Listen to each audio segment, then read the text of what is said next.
NCR کی فضا خطرناک حد تک آلودہ دیکھی گئی ہے۔ قومی دارالحکومت گیس چمبر میں تبدیل ہو چکا ہے۔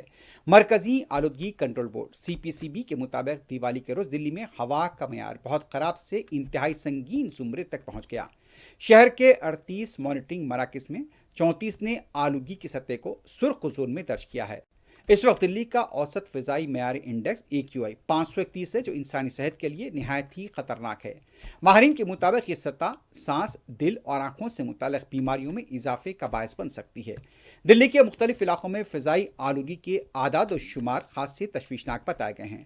واضح ہے کہ 400 سے زیادہ اسے تصور کیا جاتا ہے سنگین زمرے میں، اور یہ بتایا جا رہا ہے کہ یہ صحت مند افراد کو متاثر کر سکتا ہے۔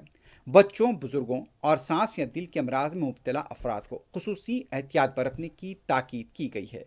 دلی کے علاوہ ملک کے دوسرے شہروں سے بھی آلودگی میں اضافے کی اطلاعات ہیں۔ ممبئی کے دادر بیچ علاقے میں آج صبح سے آلودگی کی سطح میں اضافہ دیکھا گیا۔ صبح چہل قدمی کرنے والوں نے دیوالی کی صبح بڑھتی آلودگی کو محسوس کیا ہے۔ ادھر آگرہ کا تاج محل بھی گہرے کوہر کی لپیٹ میں دیکھا گیا۔ شمال ہند میں ویسے بھی دیوالی کے بعد آلودگی میں اضافہ ہوتا ہے، اور آج بھی آگرہ کے علاوہ UP کے دوسرے شہروں سے بھی آلودگی میں اضافے کی اطلاع ہے۔